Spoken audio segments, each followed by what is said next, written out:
30 वर्ष आपण काम करताना लोक काही म्हणू द्या, काही भामटे स्वतःच्या स्वार्थासाठी, स्वतःच्या राजकारणासाठी प्यादे म्हणून, चमचे म्हणून जिथं जो चमचा उपयोगाला येतो तिथं तो चमचा वापरतो आणि आपण त्याच्याकडे लक्ष द्यायची आवश्यकता नाही. काही लोकांनी सांगितलं जयंतीच्या पवित्र व्यासपीठावरून राजकारण. अरे वा, महात्मा बसवेश्वरांच्या जयंतीच्या महिन्यामध्ये महात्मा बसवेश्वरांच्या पुतळ्याचं सुशोभीकरण करण्याचं काम लाकडं बांधून, फालक बांधून सुरुवात केल्यानंतर सत्तेच्या आणि पैशाच्या आणि जातीच्या मस्तीमध्ये आलेला प्रताप चिखलीकर बंद करतोय. हजारो लाखो भाविकांचा आणि महात्मा बसवेश्वरांचा अपमान करतोय तोही जयंतीच्या काळामध्ये. त्याच्यावरती आम्ही नाही बोलायचं, आम्ही सहन केलं, आम्ही तुमच्या जोड्याजवळ बसून राहिलं, आम्ही तुमची गुलामी केली की मग वा वा वा छान आहे, वापरायला मिळालं तर छान आहे, आणि स्वाभिमान दाखवला की मनोहर धोंडे जातीवादी आणि पवित्र व्यासपीठावरून राजकारण करायला अशी कोल्हे कुई करणारे लांडगे, आता कोल्हे नाही म्हणत मी, लांडगे ही पोचलेली असतात. त्यामुळं त्याच्याकडे लक्ष आपल्याला देण्याची आवश्यकता नाही. मी आपल्याला सांगितलं पाहिजे, 30 वर्ष ही चळवळ चालवताना जेव्हा जेव्हा ज्या ज्या कालखंडामध्ये महात्मा बसवेश्वरांचा अपमान झाला असेल किंवा सर्वसामान्य समाजावर, कार्यकर्त्यावर अन्याय झाला असेल, तेव्हा शिवा संघटना कोणाचीही पर्वा न करता तुटून पडलेला इतिहास आहे.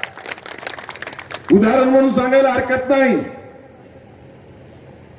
आदरणीय कैलासवासी विलासराव देशमुख मुख्यमंत्री होते. 2004 सालातील घटना आहे आणि लातूरच्या गंजगोलाईमध्ये एक 70 वर्षाची वयोवृद्ध म्हातारी आजी पत्र्याच्या खोलीमध्ये महात्मा बसवेश्वरांचा मोठा फोटो ठेवून पूजा करायची आणि तिथंच बाजूला राहायची, त्याला मंदिर म्हणायची. 15 वर्ष जवळपास त्या आजीचं ते मंदिर पत्र्यातलं होतं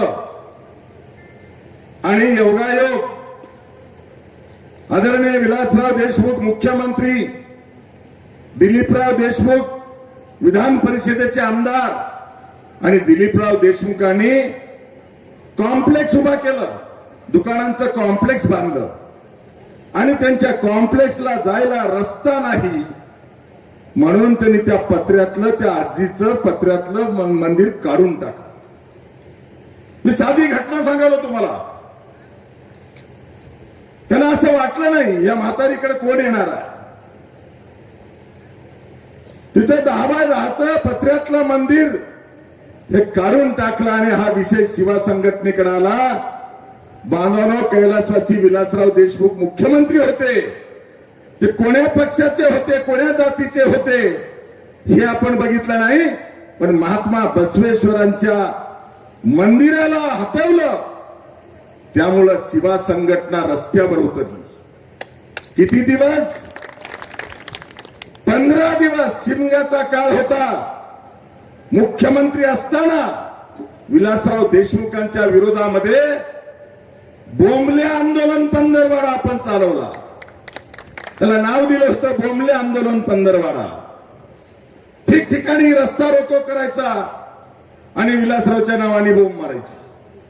कुठे रस्ता रोको नसेल तर रेल्वे रोको करायचा आणि मुख्यमंत्र्याच्या नावाने बोंब मारायची. कारण लोकशाहीमध्ये भावना व्यक्त करण्याचं माध्यम हे परमपूज्य डॉक्टर बाबासाहेब आंबेडकरांच्या राज्यघटनेने आम्हाला दिलंय.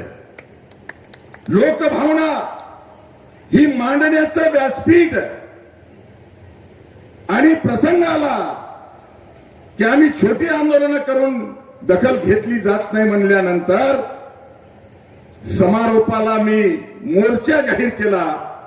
लातूरमध्ये शिवा संघटनेचा पत्र्यातला पत्र्यातल्या महात्मा बसवेश्वर मंदिराला हटवलं, यासाठी 15 दिवस बोंबले आंदोलन पंतरवाडा चालवल्यानंतर 25,000 कार्यकर्त्यांचा मोर्चा काढला आणि मग विलासरावांनी त्याची दखल घेऊन शंकर भिसे नावाचे त्यांचे ओएसडी होते, त्यांचा फोन आला, त्यांनी मला बोलावलं आणि चर्चा झाली. तो विषय कदाचित विलासरावपर्यंत मुख्यमंत्री असल्यापर्यंत व्यवस्थित गेला नव्हता. राजकीय माणसांचा नेत्यांचा खुर्चीवर बसल्यानंतर मन मोठं पाहिजे तर त्यांची उंची वाढत असते. विलासराव देशमुख मला म्हणाले, धोंडे सर मला एक फोन करून सांगायचं असतं आणि त्यांना माझा भाऊ जरी असेल तर दिलीपरावला ही शिक्षा म्हणून त्यांच्याच आमदार फंडातले 5 लाख रुपये देऊन 2004 ला 5 लाख रुपये, आजही लातूरच्या गंजगोलाईच्या बाजूला जा, दिलीपराव देशमुखांच्या 5 लाखाच्या फंडामधून 20x20 मंदिर आणि 30x20 सभागृह हे आज त्या ठिकाणी बांधलेलं आहे. हे मी का सांगितलं? असं म्हणलं का विलासराव की धोंडे जातीवादी आहे? असं म्हणले का विलासराव की महात्मा बसवेश्वराच्या नावाने धोंडे राजकारण कराले?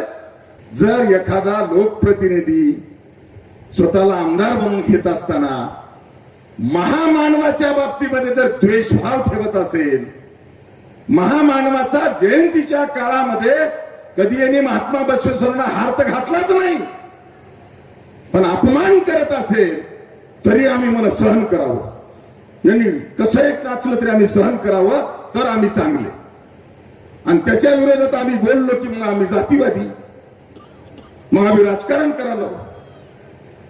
अरे बेट्या, राजकारण करायला मैदान खुलं आहे, आता कुठली निवडणूक नाही. महामानवाचा अपमान आम्ही काही मेल्या माईचं दूध पिलेलं नाही, सहन करू शकत नाही. आणि हे बी जसं काही स्वतःला मर्द समजणारे बाईच्या पडदे आडून राजकारण करतात, तसं हे कार्यकर्त्याच्या पडदे आडून राजकारण करते. हिंमत नाही याच्यामध्ये. तू बोल ना समोर येऊन, तू काय दिवे लावलास? बोलत नाही.